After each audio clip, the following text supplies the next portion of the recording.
Ok.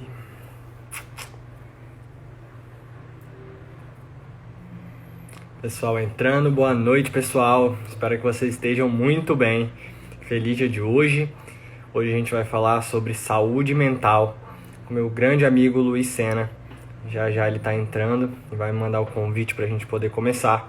Sejam muito bem-vindos nessa noite de terça-feira. Hoje nós temos um conteúdo de muito valor. Então, agradeço imensamente a todos vocês que estarão aqui conosco e que vão passar depois também por aqui. Vamos lá. Esperar o Luiz entrar para a gente poder dar o nosso start.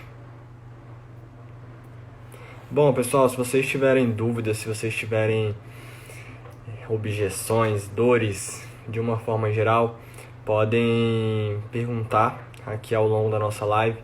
Será um prazer a gente poder contribuir com o conhecimento de vocês, com essa construção do conhecimento. Eu vou colocar o Luiz aqui para dentro para a gente poder começar. Vamos lá. Boa noite, Vinícius. Boa noite, Marquinhos. E aí, meu irmão? Boa noite, irmão. Tudo beleza? Como é que você tá aí? Tudo certo? Tranquilo, levando do jeito que dá, né? Por aí. Estamos aprendendo a surfar onda, né, irmão? Mais ou menos desse Pois jeito, é.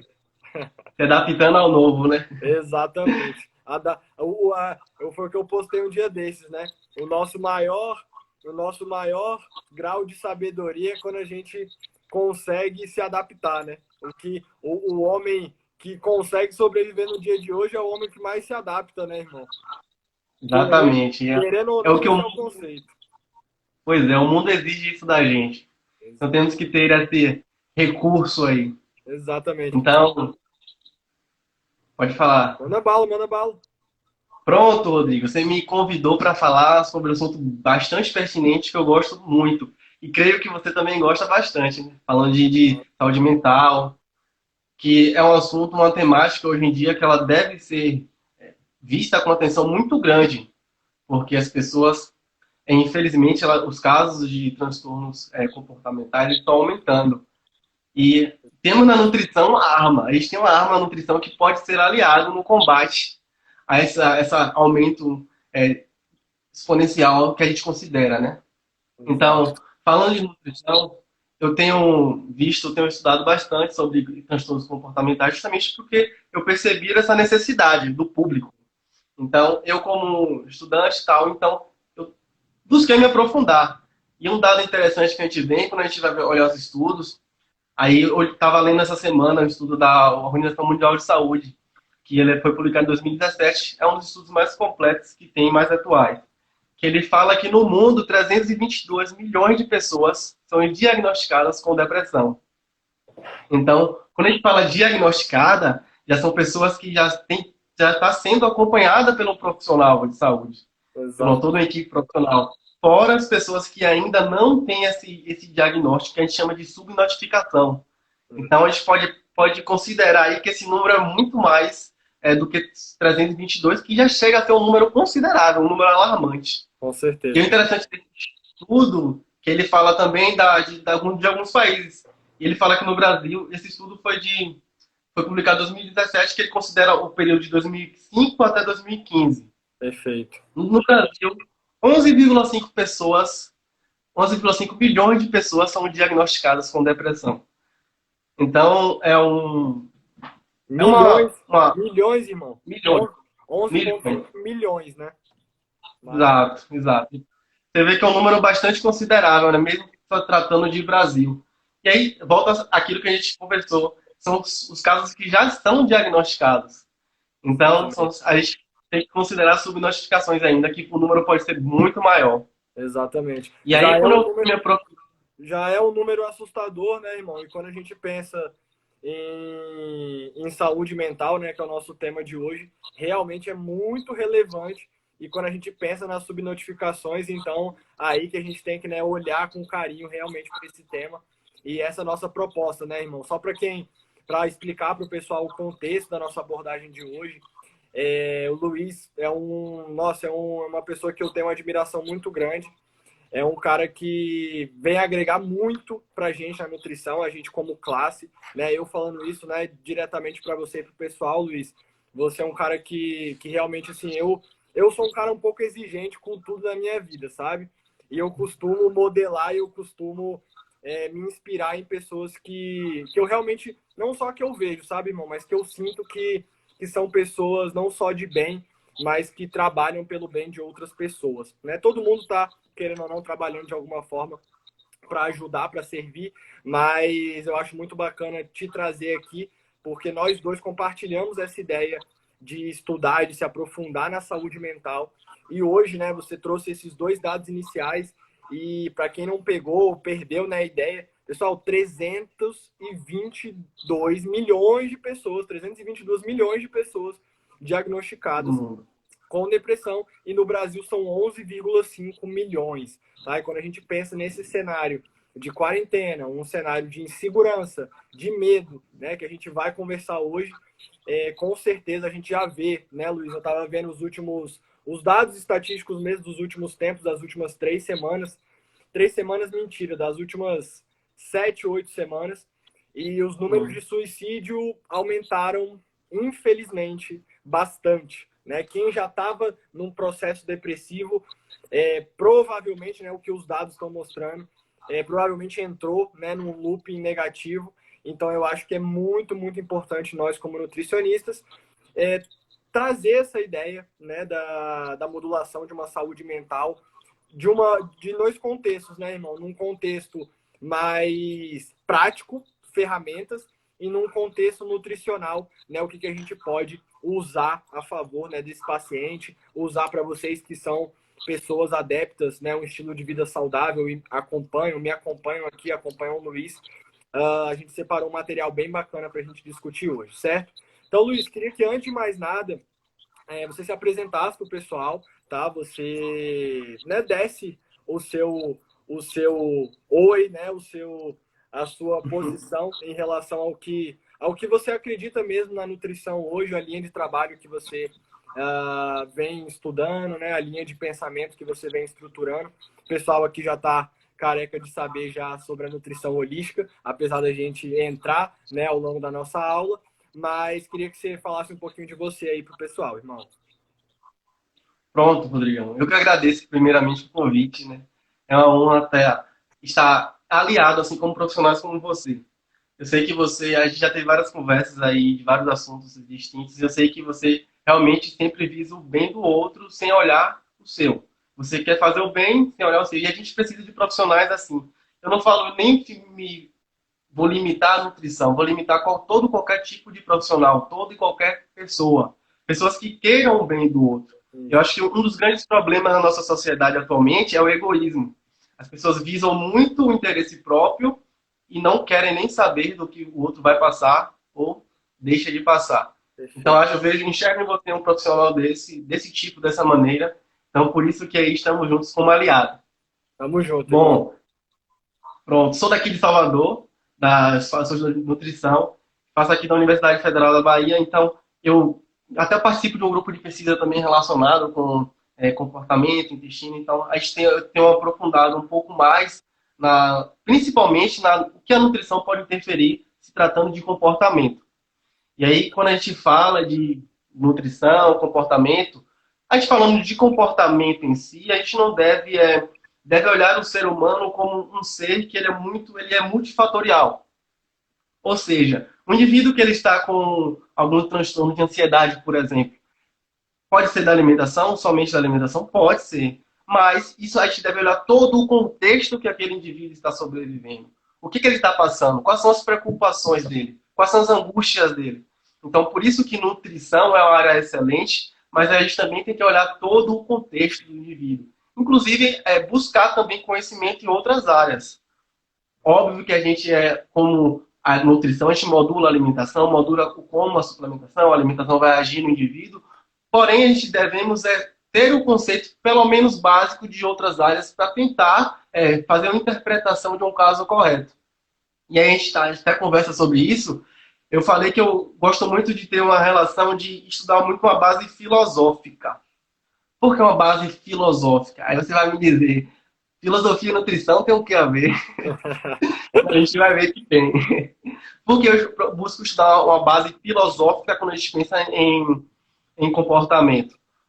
A filosofia, ela tem uma escola filosófica, uma escola que é já bem antiga, antes de Cristo.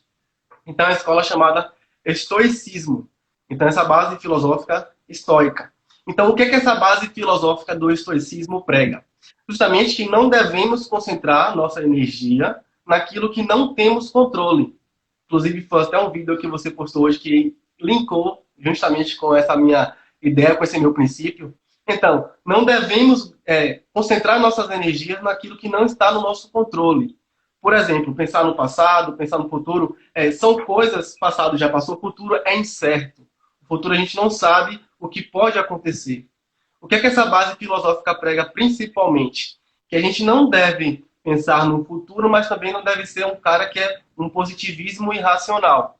Devemos ter metas, devemos ter objetivos, mas contar com que alguma coisa pode acontecer naquele caminho, naquela trajetória. E aquela trajetória a gente não tem como controlar. E aí, por exemplo, a gente traz para situações cotidianas. Uma situação básica, a gente tem uma entrevista de emprego, tem uma reunião de emprego muito importante, uma reunião familiar, e aconteceu algum acidente e no caminho a gente entrou em engarrafamento e ficou atrasado. Muitas pessoas acabam deixando isso consumir o eu, deixando consumir aquilo e acaba se estressando. Essas são pequenas coisas, são pequenos exemplos, mas são esses pequenos detalhes que acabam somando e no final dando uma coisa muito complexa. Então essa base filosófica me embasou para ter um conhecimento da pessoa e também orientar de modo até onde o meu conhecimento permite, mas orientar de modo que essa pessoa deve se concentrar naquilo que ela pode modificar, naquilo que ela pode modular. E isso, Rodrigo, isso é muito interessante quando a gente vê esse pensamento, quando a gente consegue incorporar esse pensamento, porque as pessoas que elas são pessoas pessimistas, pessoas que visam muito uma projeção além daquilo que podem controlar, são geralmente pessoas estressadas. Isso. E a gente sabe que o estresse, hoje em dia, o estresse já tem vários estudos aí mostrando, estudo da nutrição, da psicologia, o estresse, ele vai gerar toda uma modulação hormonal que gera um estresse chamado estresse crônico de baixo grau. Então, esse estresse crônico de baixo grau a longo prazo causa muito malefícios, principalmente no comportamento do indivíduo. Então, agora a gente entendeu como a filosofia e a nutrição estão aliadas. Então, Exatamente. nenhuma ciência hoje em dia, nenhuma ciência vai agir de modo solitário. Todas as ciências estão aliadas. Óbvio que o nutricionista vai conhecer mais sobre alimentação, o socialista vai conhecer mais, a pessoa que faz socialismo, sociologia, vai conhecer mais sobre a sociedade, o psicólogo mais sobre alguns comportamentos mentais, mas todas as ciências elas estão relacionadas entre si. Então, por isso que é necessário entender a ciência, de modo com que a gente saiba agir, interpretar o que o paciente, o que o cliente está nos pedindo. Isso. Por isso que a gente fala de filosofia e nutrição. Exatamente. São áreas bastante ligadas. Exatamente. Então, fala, irmão. pode falar. Pode falar, não, fala. Qual é o que eu faço desse nosso primeiro panorama? Eu também sou um adepto, né, do estudo do estoicismo, assim como outras correntes, né, quando a gente pega, Luiz, é bacana a gente levantar essa ideia da filosofia, porque eu mesmo, né, me pego pensando muito hoje em dia, se eu tivesse no tempo da escola ainda, nossa, eu ia ter aproveitado filosofia muito mais, né? Eu sempre gostei, né? Eu sempre me engajei no estudar, mas assim, não via muito sentido naquele momento. Tudo bem, né? A gente estava em outra fase da vida. Mas eu me pego muito reflexivo, porque muita gente me fala assim, Rodrigo, da onde que veio a nutrição holística? E o começo da nutrição holística, irmão, vem de uma filosofia holística, de uma filosofia do holismo. Aí as pessoas falam assim, tá, mas como é que você consegue mudar alguém com filosofia? Aí a gente pega essa teoria e como que a gente aplica isso na prática, né, irmão? Por exemplo, a gente pega...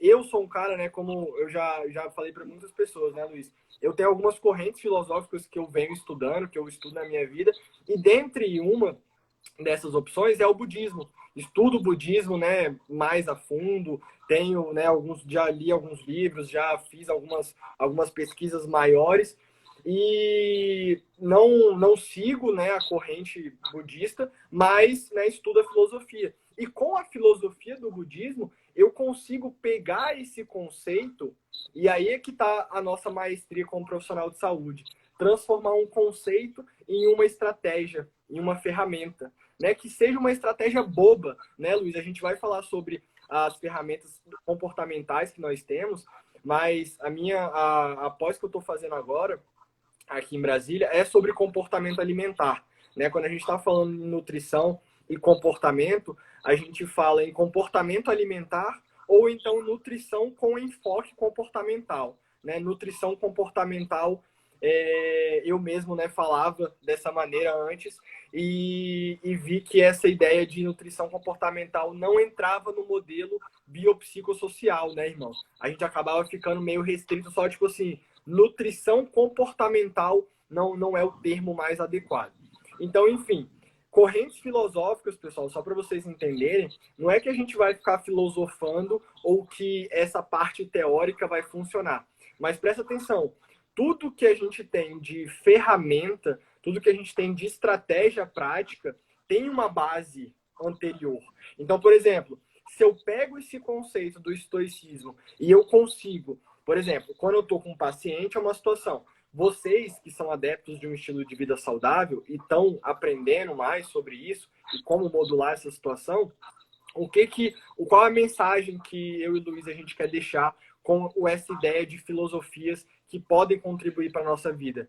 A gente pega essa parte do intelecto, essa parte teórica, e a gente embasa o que a gente vai fazer na prática, né? Então, por exemplo, se a base do estoicismo traz a ideia de que não devemos concentrar a nossa energia em coisas que não temos controle, comecem a perceber por que está vindo aquele estresse. Às vezes você fala assim, nossa, eu estou estressado e nem sei por quê. E quando você vai ver a base desse estresse, você vai ver que às vezes você está querendo controlar a decisão do governo, às vezes você está querendo controlar a decisão que foge do seu campo de intervenção, né?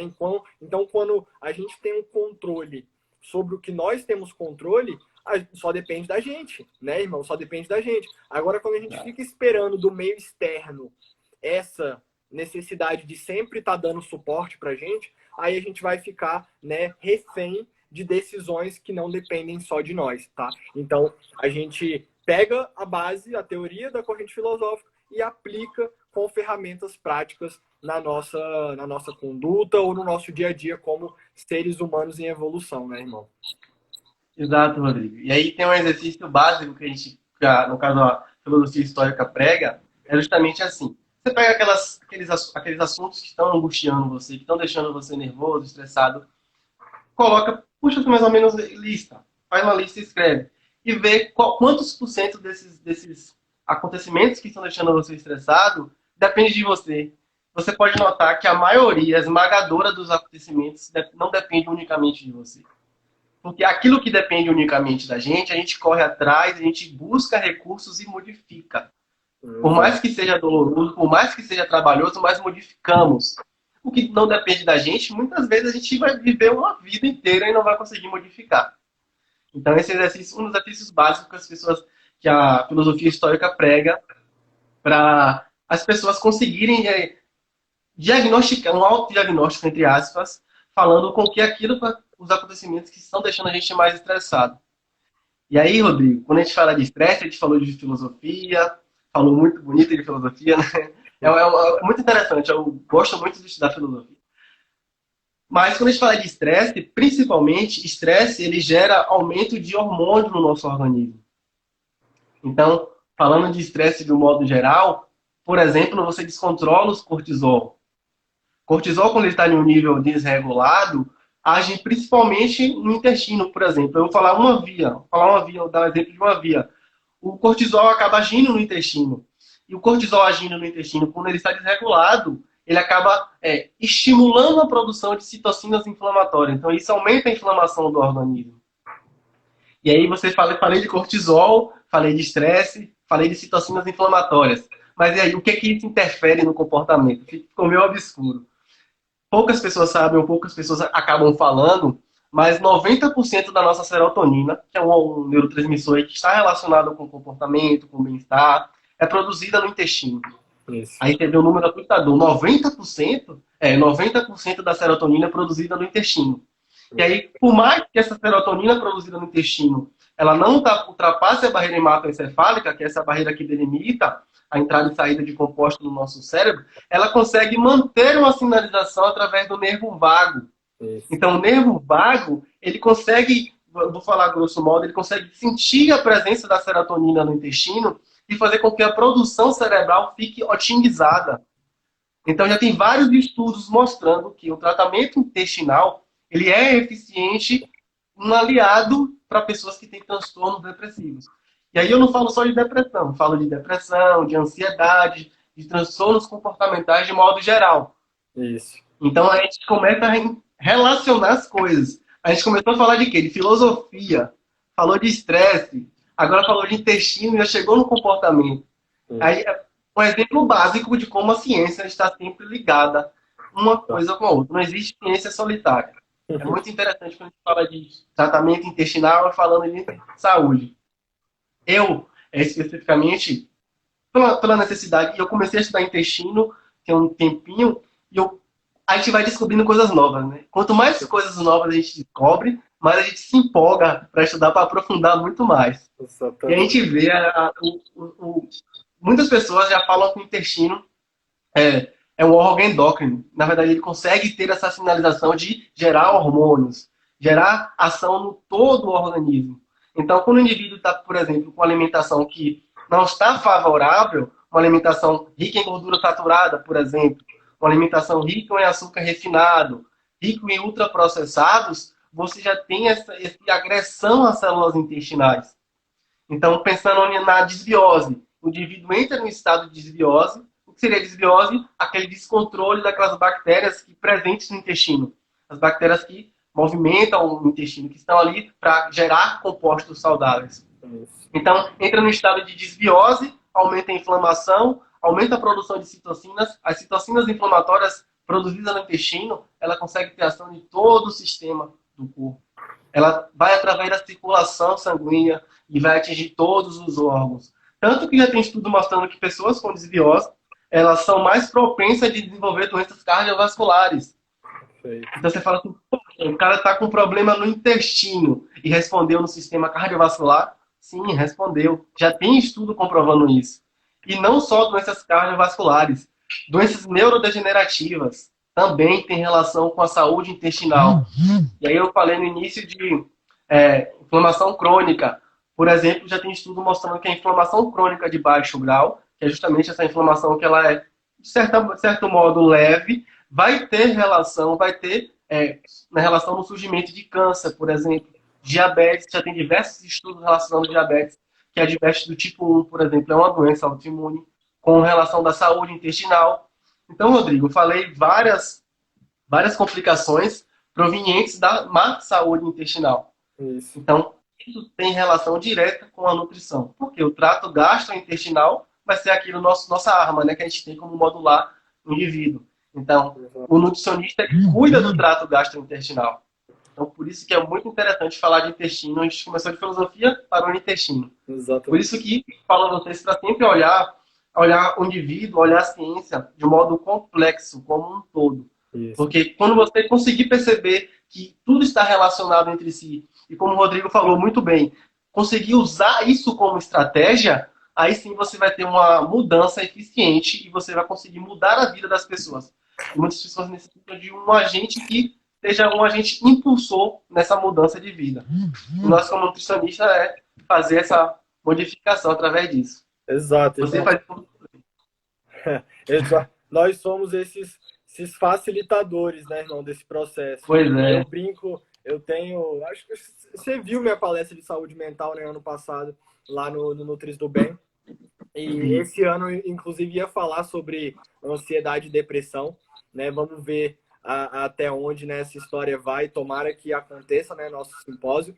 Mas uma parte, Luiz, que eu tive que acabar tirando da relação da minha palestra foi esse crosstalk entre o intestino e o cérebro. Eu, né, tirei porque tinha tanta coisa, tanta coisa, tanta coisa mesmo. Quando a gente fala assim, né, quando você traz essa aplicação, esse raciocínio lógico, né, trazendo a ideia do intestino junto com o cérebro, eu brinco nas palestras, né, irmão, que a gente tem tanto embasamento científico em relação a isso, que a gente já começou a perceber não só que o intestino é o segundo cérebro, mas a gente já não sabe nem qual que é o cérebro real, né? Porque o intestino, pessoal, só para vocês terem noção, eu brinco que é a nossa fábrica de produção de felicidade, de todo o resto dos sentimentos e das emoções e de coisas boas ou ruins. Por quê? Você pensa assim, tá, Rodrigo, eu entendi, tem a questão da serotonina e tudo mais, entendi que eu preciso ter um intestino saudável,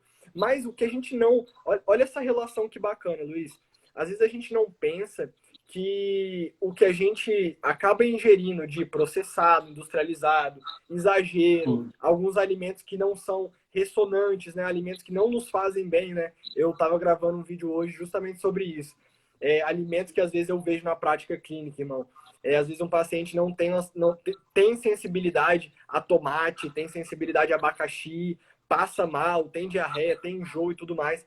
Então, às vezes a gente acaba não relacionando que, assim, para a gente fazer o neurotransmissor, para a gente otimizar e potencializar essa química neurocerebral, aonde que começa essa história? Nutrientes, né? Nutrientes. Nós somos feitos de nutrientes. Né? Anotem isso, se vocês estiverem com papel e caneta. Nós somos feitos de nutrientes, pessoal. O que nos forma, o que nos constitui, são elementos da natureza, são elementos naturais, né? Tem até uma... Isso aí é para outra história, tá? É para outro papo, Luiz. Mas se a gente for analisar mais a fundo os elementos do universo, nós somos constituídos dos mesmos elementos do universo.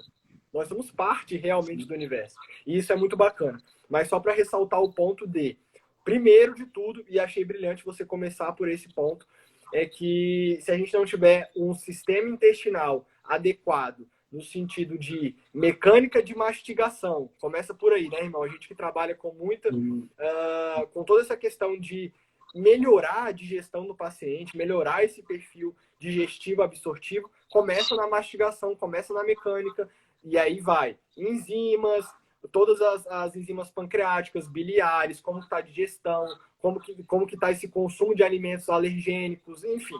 Então, o intestino, pessoal, só para vocês entenderem, quem não tem intestino saudável, quem não tem um perfil de microbiota bacteriana mais positivo, vamos colocar assim, é uma guerrinha, né, Luiz? Entre as bactérias boas e ruins. Se a gente dá comida para as bactérias boas, esse exército ganha e as bactérias ruins ficam morrendo de fome. Então é basicamente isso, tá, pessoal? Para a gente produzir serotonina, e aí não só isso, Luiz, a serotonina é o que a gente tem um embasamento, a gente tem estudos mais específicos, mas no sentido geral, talvez nem estudo, tá? Isso dizendo de uma forma mais empírica mesmo, mas que eu tenho certeza que tem embasamento, que é o quê?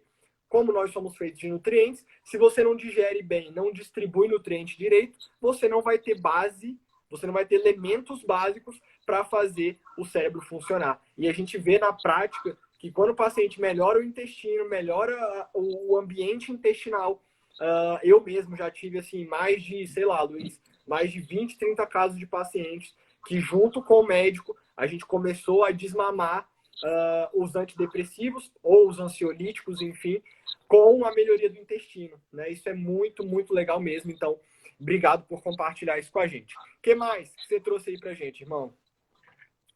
Pronto, Rodrigo. E aí, falando de intestino, entrando mais a fundo de intestino, eu falei da serotonina justamente porque é um neurotransmissor que as pessoas mais se relacionam com o comportamento. Mas temos produções de maioria de todos os neurotransmissores do intestino. GABA, dopamina, que é também outro neurotransmissor relacionado também com o humor. Então, o sistema dopaminérgico, que também está relacionado com o sistema de recompensa. Então, quando a gente pensa em compulsão alimentar, tem relação com o sistema dopaminérgico também. A relação de produção de dopamina. E as bactérias presentes no intestino, quando elas são nutridas de modo adequado, elas também acabam produzindo dopamina. Então a gente fala de ansiedade, fala de depressão, fala de compulsão alimentar também. Então, falando de intestino aí, você falou muito bem também, é, é, é um dos órgãos que a gente aí tem como tem que explorar bastante, já está sendo muito explorado, mas temos que explorar bastante e encontrar maneiras de tratar o intestino das pessoas de modo com que as pessoas percebam a importância e notem a diferença. Isso é o mais importante, notar a diferença. Exato. Porque quando as pessoas notam a diferença, elas dão credibilidade, elas acreditam no que a gente fala. Então, por isso que é interessante. E aí, Maravilha. falando em intestino, tem pensando em intestino, as produção tem um grande. Eu sempre falo quando eu falo assim, nas palestras que eu falo, apresentações, conversas entre amigos, falando de intestino, eu falo sempre da importância, principalmente quando a gente fala de ácido graxo de cadeia curta. Ácido graxo de cadeia curta, eles são metabólicos compostos que eles são digamos assim, que eles são feitos quando a gente alimenta essas bactérias de modo adequado. Ou seja, quando a gente dá um alimento que é considerado uma fibra pré-biótica, e a gente já começa a entrar em outro ponto da alimentação. Um alimento que é considerado uma fibra pré-biótica, que a fibra consegue ser deslocada até o ambiente intestinal que as bactérias estão localizadas, então ele estimula a produção de ácidos graxos de cadeia curta. E quando a gente fala de ácidos graxos de cadeia curta, ele também vai ter ação em todo o sistema. Inclusive, esses ácidos graxos de cadeia curta, ele vai alimentar as células do intestino, então ele vai deixar o intestino com a saúde mais adequada, a gente pode falar assim. E esses ácidos graxos de cadeia curta também têm ação na barreira hematoencefálica. Então, a barreira hematoencefálica é aquela barreira que eu falei lá, que delimita a entrada e saída de compostos no cérebro. Então, nosso cérebro ele é para ser bastante seletivo. É bastante seletivo mesmo, porque o cérebro ele comanda diversas ações no organismo. Quando o indivíduo está com estado de desbiose, que é aquele descontrole na saúde intestinal, produz uma quantidade baixa de ácidos graxos de cadeia curta, e isso tem ação também na seletividade e permeabilidade da barreira hematoencefálica. Isso. Então, a gente já percebeu aí, falou de intestino, falou nas ações diversas que tem no organismo. Então, como é que o intestino acaba produzindo esse ambiente favorável para o comportamento? Principalmente quando a gente fala de alimentos de fibras, que eu pouco já citei. E aí, o que é que a gente entra na alimentação?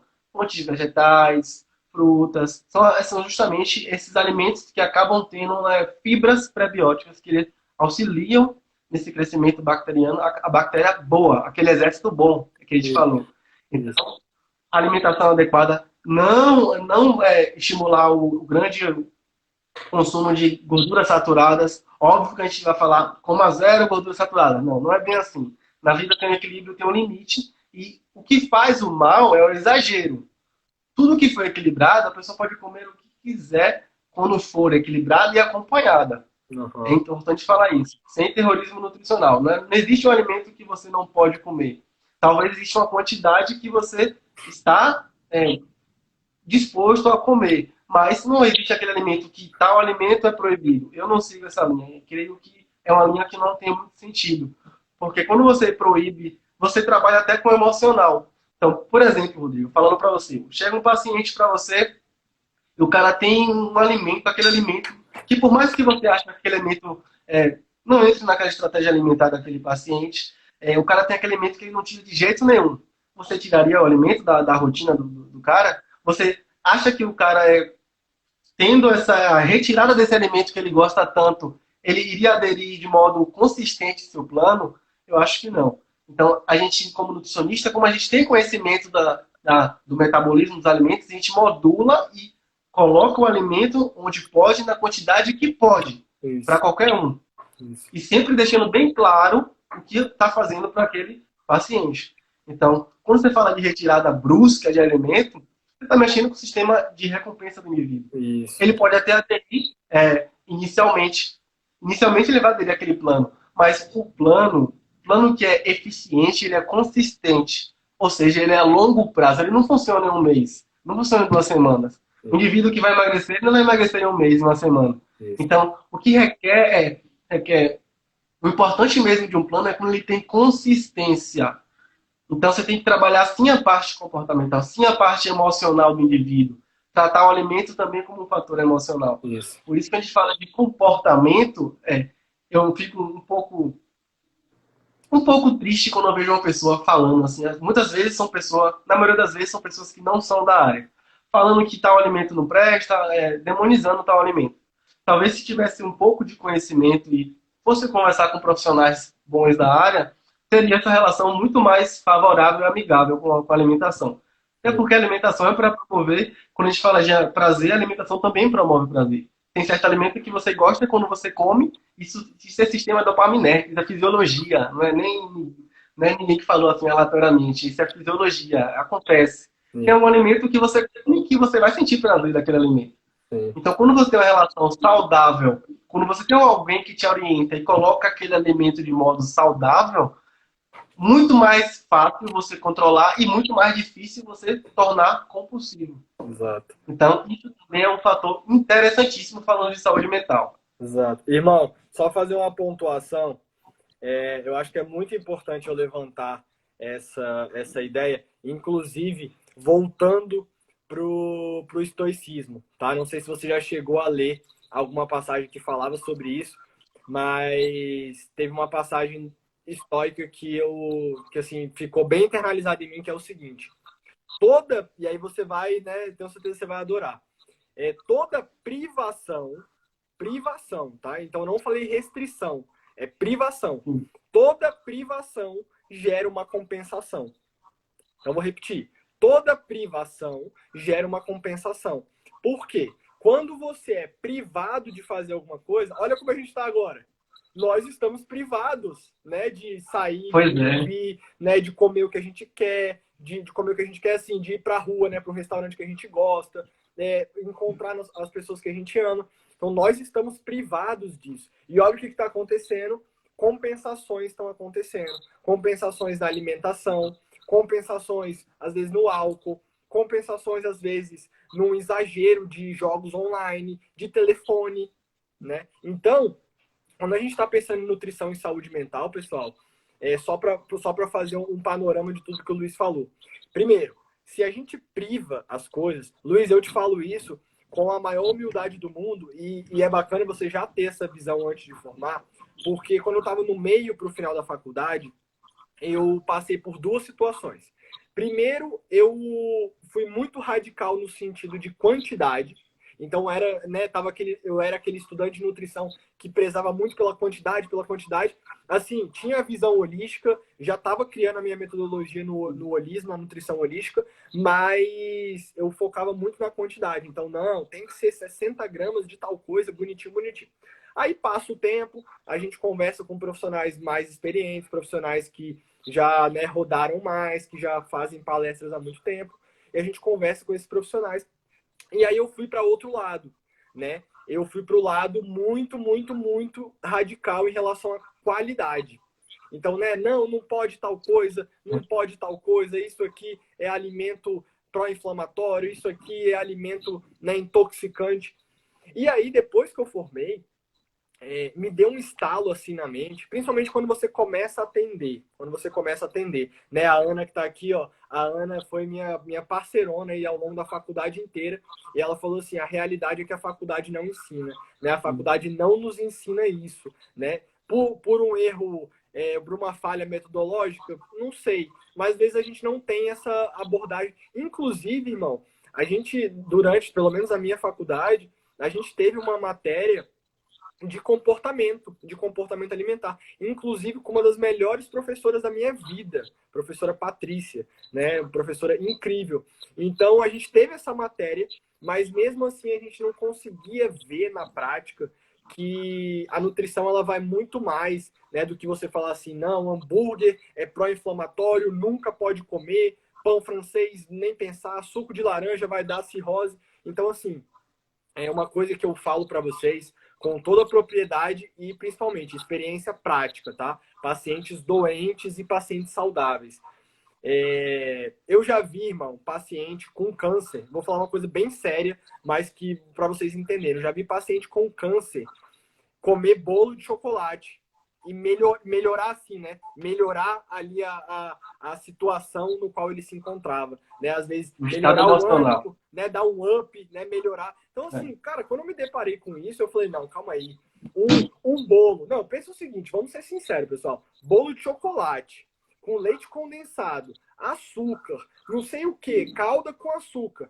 e um cara com câncer na cama, debilitado, diversas e diversas sessões de quimioterapia, e o cara come um bolo de chocolate e se sente melhor, e conversa melhor, e sabe, e tem o parâmetro, não é assim, ah não, medimos exames, marcadores inflamatórios, marcadores de imunidade, pode até ser, mas eu tô falando de clínica, né, irmão? A gente tá falando de clínica. O cara comeu o bolo e se sentiu bem.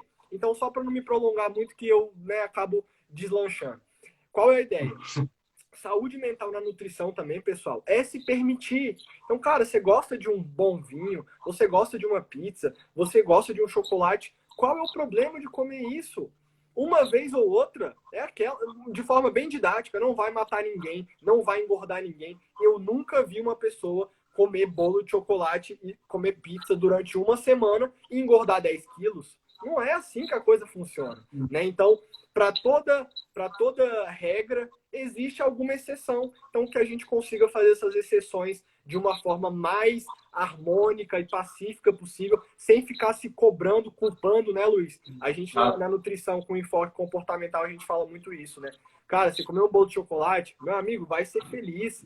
Minha amiga vai ser feliz. No outro dia não tem essa de, meu Deus, engordei, estraguei a dieta, estraguei tudo. O que a gente ganha, o que é, Luiz? Água, retenção de líquido, né? Então, equilíbrio nesse sentido para a gente não pirar e para a gente também, às vezes, consumir algo que faz sentido para a nossa saúde mental e a nossa saúde psicológica. Era isso. Exatamente, Rodrigo. É o que eu falei. O que você falou aí, que o seu relato de casa, é justamente você trabalhando com sistema emocional, sistema de recompensa do indivíduo. Por mais que ele tivesse uma situação de enfermidade, quando ele teve acesso àquele alimento que ele se sentia bem ao comer, melhorou o estado emocional dele. Então você vai proibir o indivíduo, privar, jogar a privação do alimento nesse indivíduo? Não. Talvez até piore o estado emocional dele. Isso, então, por isso que a gente fala.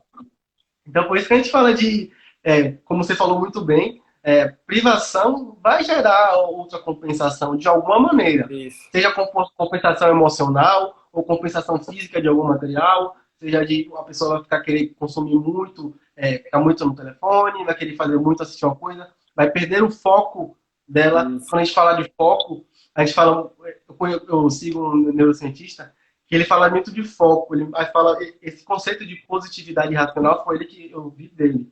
Então ele fala que a gente deve manter esse foco, deve manter os objetivos, mas se manter consistente. Não deve ser um otimista com positividade irracional. Não é pensar assim, o mundo vai acontecer tudo bom, amanhã vai ser tudo feliz.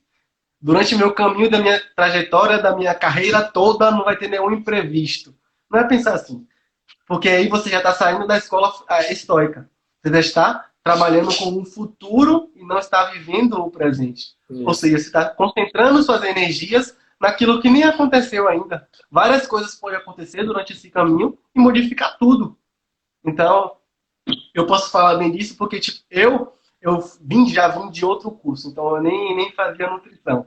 Então, minha carreira estava toda planejada, entre aspas, de outro curso. Só que eu me identifiquei muito com a nutrição, muito, muito. Eu já estudava muito a nutrição, mesmo no outro curso na faculdade. Então, modificou totalmente a área. Era área de exatas, ciência da computação, já estou aqui falando nutrição. Então, modificou completamente as áreas e hoje posso dizer que eu me sinto muito mais consolidado, muito mais confortável em falar, em conversar, muito mais motivado para buscar coisa nova. Isso foi tudo uma mudança. E a pessoa, sei lá, quando eu entrei na primeira vez na faculdade, eu falar, fizesse um plano de vida, logo aquela período de vida meu, mudou tudo. Isso. Então, a gente deve sim fazer planos, porém, sempre concreto e presente no dia que a gente está vivendo. Isso é o mais interessante, que é um dos fatores principais para a gente entender o conceito de saúde mental. E, como a gente falou hoje aqui, várias recursos nutricionais que ele se interferem no comportamento, que uma área liga com a outra. Quando você tem um trabalho bom na nutrição, quando você tem uma orientação boa de um nutricionista de qualidade, junto com outros profissionais de qualquer outra equipe, você melhora o comportamento de vida. É um processo que ele é também consistente. Nada na saúde vai ser tratado de uma semana em um mês. Isso. Como eu falei, Então, nada vai ser tratado de um dia para o outro. É tudo que requer consistência. Então, o que cabe a gente, profissional de nutrição, é buscar recursos, buscar parâmetros que o paciente se sinta à vontade e seja prazeroso para ele fazer aquilo. Isso, Porque é isso que vai fazer a adesão a longo prazo. É isso que vai trazer o equilíbrio. isso. Então, isso que a gente tem que buscar. E aí, Perfeito. falei desses meios. Um dos recursos que eu mais estudo atualmente, como eu falei, é o intestino. Então, cara, quando a gente vai estudar intestino, é fantástico. É fantástico porque a gente percebe que ele tem ação em todos os órgãos. Todos os órgãos, todos os órgãos. Isso, Tanto que tem estudos mostrando a relação de desbiose e ser uma possível relação principal quando a gente fala de obesidade. isso. Tem indivíduos que eles são obesos, ele tem esse perfil bacteriano diferente de indivíduos eutróficos. Uhum. Então, o perfil bacteriano do intestino de um indivíduo pode contribuir para que ele aumente de peso. Então, isso é muito interessante quando a gente vai olhar saúde intestinal, pensando em saúde comportamental também. Então, pensando nisso aí, cara, intestino aí, eu particularmente posso falar que sou um fã do intestino. Irmão, é fenomenal mesmo, porque a gente vê que às vezes a gente acaba acreditando que a gente está caindo numa redundância, né, de intestino, intestino, toda hora intestino, e a gente percebe que é um mundo à parte para a gente poder estudar, né? E aí, irmão, dois pontos muito importantes que o pessoal às vezes não pensa e que eu quero te fazer uma pergunta, tá? Que a gente já está indo para os minutinhos finais, mas queria deixar só de, de conselho mesmo para o pessoal e para quem é profissional de saúde também pensar nisso, refletir. Existem dois pontos que eu converso muito com os meus pacientes e é difícil de botar na cabeça deles, além da importância do intestino, né, irmão? Que, cara, saúde mental, ela se faz com o intestino saudável e principalmente com uma nutrição bem feita, né, irmão? Eu percebo que a grande maioria dos meus pacientes que chegam até mim com ansiedade, depressão, transtornos, né, obsessivos, compulsão e por aí vai. Tenho casos bem complexos e são os casos que eu mais gosto, porque a gente acaba fazendo uma teia, né? Eu pego um Sim, a papel bem estratégia. grandão, vou rabiscando e vou fazendo, né, toda a esquematização do que ele precisa. Mas dois pontos muito importantes, antes da gente ir para a pergunta final, qual que é a ideia? Inflamação e desintoxicação. Às vezes eu falo assim para o paciente, olha, antes da gente querer esse resultado aqui, antes da gente começar, não, Rodrigo, eu quero parar de tomar meu ansiolítico, eu quero parar de tomar meu antidepressivo, eu sinto que é a hora e tudo mais, eu estou disposto a isso, eu estou disposto a isso. E aí eu acabo caindo na seguinte frase. Olha, a gente precisa primeiro, antes de tudo, melhorar esse ecossistema de inflamação, diminuir essa inflamação, pelo menos modular essa inflamação. Não é toda inflamação que é ruim, né? Inflamação serve para nos proteger, é mecanismo de proteção, mas ficar se inflamando o tempo inteiro, né, com diversas coisas, sedentarismo inflama, falta de atividade física inflama, falta de água Sono inflama, desregulado. Sono desregulado, sono inflama. desregulado inflama, estresse inflama, né, como você falou muito bem, cortisol, toda aquela cadeia. Então, primeiro ponto, inflamação, controlar a inflamação, porque existe algo que se chama neuroinflamação, tá? Neuroinflamação está totalmente associada com diversos acometimentos neurológicos, tá? Perda de memória, declínios cognitivos, tendência, né, um risco maior à depressão, à ansiedade, a transtornos esquizofrênicos. Então a gente está falando nessa relação de inflamação com o nosso ambiente cerebral. Outro ponto, desintoxicação. Às vezes o paciente fala assim, nossa, mas eu vou fazer um processo de otimização, porque a gente explica, né, o que é o detox de verdade, né? O detox, eu até postei um vídeo esses dias, detox não existe, porque a gente já tem os mecanismos de desintoxicação. Mas através da alimentação a gente pode amplificar esse poder de resposta, né? Então, Potencializado. potencializar, otimizar. Potencializar. Exato. E aí existe essa intoxicação cerebral também. Metais tóxicos, quando a gente pensa em maquiagem, em desodorante, em diversos produtos, principalmente cosméticos, a gente também intoxica muito nosso aparelho cerebral, nosso aparelho neurológico. Então, eram esses dois pontos, tá? Inflamação e desintoxicação. Irmão, para a gente ir para o nosso ponto final, se você quiser trazer Sim. alguma coisa também que você deixou aí para o final, fica super à vontade. Mas eu só queria fazer uma pergunta mais pessoal para você, tá? Existem dois tipos de visão, tá, pessoal? Visão, teoria e prática. Uma visão mais cognitiva, tá? No qual a gente acredita que mudando ali os padrões de pensamentos, os padrões cognitivos da pessoa, a gente pode reproduzir resultado. E existe o padrão mais comportamental, no qual a gente vai na atitude, a gente vai na ação, a gente vai no comportamento ali daquela pessoa. Olha, você está se comportamentando, você está se comportando dessa forma, então a gente precisa melhorar essa questão e ver como a gente pode fazer. O que você acha que é mais importante? Ou você acha que os dois são importantes igualmente? O que você, na sua visão pessoal e profissional, o que você considera ser mais importante ou os dois em conjunto? Cognitivo e comportamental.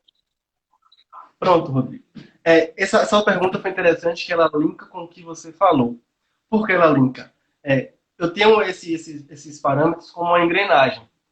Então, você entende a engrenagem como várias peças que elas estão interligadas entre si e o mau funcionamento de uma vai interferir na outra. Então, não adianta você dar maior atenção a uma engrenagem se a outra engrenagem você não dá manutenção. Então, para mim, eu não tenho esses dois parâmetros que você me falou. Aí a gente já linka com o que você falou anteriormente. Falando da saúde mental, da desintoxicação, dos processos fisiológicos comuns do nosso organismo. Um não funciona sem o outro. O corpo ele é todo ligado como uma engrenagem também. Isso. Então, a gente dá atenção a uma peça da engrenagem e não dá atenção a outra, não dá manutenção para outra, um dia, certamente, a outra peça da engrenagem vai falhar. E quando a outra peça da engrenagem falha, o que acontece? Nenhuma peça roda, nenhuma peça funciona de modo adequado. Então, eu tenho esses dois pontos como dois pontos principais que devem ser tratados na sua devida importância e no seu devido momento. Então, Perfeito. não tem um como principal, aquele que você vai dar na tora, fisiologia, você só vou mudar sua cabeça só falando coisa, só falando de estoicismo para você, só falando de filosofia, e aí você vai mudar sua atitude de vida. Não, não é assim. Isso. Se fosse assim, não teríamos tantos problemas hoje como a gente tem no mundo. Isso. Então, eu entendo tudo isso como tudo que a gente falou hoje, tudo que você falou, como uma engrenagem. Então, toda essa engrenagem forma uma peça completa. Devemos dar manutenção a todas as engrenagens dessa peça. Então, essa é a minha visão. E é a visão que eu tenho até hoje. Eu posso mudar, não sei lá, mas é a visão mais correta que eu acho até hoje, que mais aplicável, mais palpável e de facilidade das pessoas compreenderem, das pessoas que buscam auxílio compreender, e facilidade minha também de conseguir aplicar todo aquele meu estudo, todo aquele meu conhecimento no que as pessoas se propõem. Exato, irmão. Perfeita, perfeita resposta. Adorei mesmo, não só pela nossa conexão de ideias, mas por ver que você vai se formar um super nutricionista e vai poder ajudar a gente aí nessa missão. Porque eu também acredito nisso. Eu vejo, como eu converso com muitos psicólogos, eu vejo que existe, às vezes, um pouco de debate, né, entre cognitivistas e comportamentais. Não, o cognitivismo é melhor, a gente precisa mudar os pensamentos. Mas aí a reflexão final que eu queria deixar para vocês e que linka mais uma vez com o que o Luiz falou. Pessoal, existe uma tríade que eu ensino para os pacientes nas palestras que é muito importante. E se você tem alguém que você ama de verdade, ensine isso, porque ela vai refletir, ela vai ter resultado. Muito simples. Se chama PSA. O que é PSA, irmão? Pensamento, sentimento e atitude. Atitude barra comportamento. Então, uma nova forma, uma nova perspectiva da gente englobar esse conhecimento, empacotar, e a gente pensar e refletir sobre o seguinte: tudo começa em um pensamento. Então a gente pode alterar, a gente pode pensar e a gente pode melhorar esse ambiente, esse sistema de pensamentos. Só que melhorando esse ambiente de pensamentos, a gente melhora os nossos sentimentos. Porque, vê se faz sentido, um pensamento vai gerar uma emoção, vai gerar um sentimento. Se você está pensando ali coisas ruins, coisas negativas, raiva, medo, tristeza, insegurança, você está levando essa informação para o seu sistema em geral. E aí, de outra forma, a gente percebe que esse sentimento, depois ele vai virar um comportamento, né? Se eu tô pensando, olha só que coisa incrível. Se a gente está pensando negativo, se a gente está sentindo negativo, emoções de baixa frequência, emoções ruins, como que a gente vai se comportar? Entendeu? A gente vai se comportar, né, de uma forma agressiva, a gente vai se comportar de uma forma compulsiva, a gente vai se comportar de uma forma desleal, às vezes, com nós mesmos, né? Buscando ali simplesmente distratores, em vez da gente focar no que precisa ser feito e focar no que a gente tem controle, né, irmão? Então, assim, eu acredito que esse é o fluxograma que a gente precisa pensar. Pensamento, sentimento e comportamento. Começa lá mudando o padrão de pensamento, os sentimentos vão melhorar e esses comportamentos podem, né, acontecer. E aí a gente tem um mar de possibilidades aí nesse meio, tá? Irmão, estamos aí indo para os 3 minutinhos finais, tá? Então, cara, queria te agradecer demais pela presença aqui. Provavelmente o nosso vídeo vai entrar aqui no IGTV. Eu vou ver se existe alguma forma de poder salvar e poder te enviar também para você ter esse material. Te agradeço demais pela nossa conversa. Acredito que a gente vai ter mais conversas pela frente, né? Pensando em saúde mental, você é um grande parceiro aí nesse estudo, irmão. Então, te agradeço de verdade. Tenho muito orgulho de você e do profissional que você está se tornando. Então, tamo junto, conta comigo. E se você tiver algum recado final pro pessoal ou mesmo só uma despedida, fica super à vontade para deixar seu recado. Tá bom, irmão? Obrigado de verdade. Eu que agradeço o convite, né? É sempre bom a gente conversar com profissionais que você vê que a gente não combinou nada, nossas ideias acabam se batendo. Acabam os padrões de ideia. Até do início eu cheguei a falar de filosofia, é uma coisa que você também já falou que acabou que já lia mais sobre. Então, é bom a gente ver que existem profissionais assim, com a linha de pensamento que é parecida com a nossa e que seja diferente, mas que seja correta. Não estou querendo que todo mundo siga uma linha que você segue e a linha que eu sigo, mas a linha que seja correta. Isso. Então é muito gratificante fazer, conversar, que aqui foi uma conversar com profissionais assim. Então eu agradeço muito pelo convite e quero deixar talvez uma mensagem para as pessoas conhecerem mais o outro, saber mais a emoção do outro, porque muitas vezes a gente julga, a gente não está na pele do outro. Então a gente vê uma pessoa tendo certa atitude, mas não sabe o motivo pela qual ela teve aquela certa atitude. Muitas vezes a gente vê uma pessoa tomando uma certa ação e fala, aquela pessoa está errada, aquela pessoa só faz coisa ruim. Mas às vezes a gente não sabe todo o contexto familiar, o contexto da história, a condição daquela pessoa para aquela fazer. Então as pessoas buscarem entender mais e julgar menos. Eu acho que essa é a mensagem que eu quero deixar para todo mundo e é o que eu venho tentando aplicar em mim constantemente. Ficar isento o máximo possível de julgamentos que eu não tenho condição de julgar. Isso. Então essa é a mensagem que eu deixo e mais uma vez, obrigadão para você. Eu também sou seu fã. Estamos aqui juntos no mercado. Tamo junto, irmão. Então é isso, pessoal. Resumindo a obra, menos julgamento e mais empatia. Né? Você nunca sabe o que está acontecendo na vida da outra pessoa, você nunca sabe qual é o infinito particular que essa pessoa está experienciando naquele momento. Então vamos julgar menos e vamos entender mais. Brilhante a nossa finalização, irmão. Obrigado, fica com Deus e tamo junto, certo? Um beijão, meu querido. Amém. Um abraço. Boa semana para você. Abraço.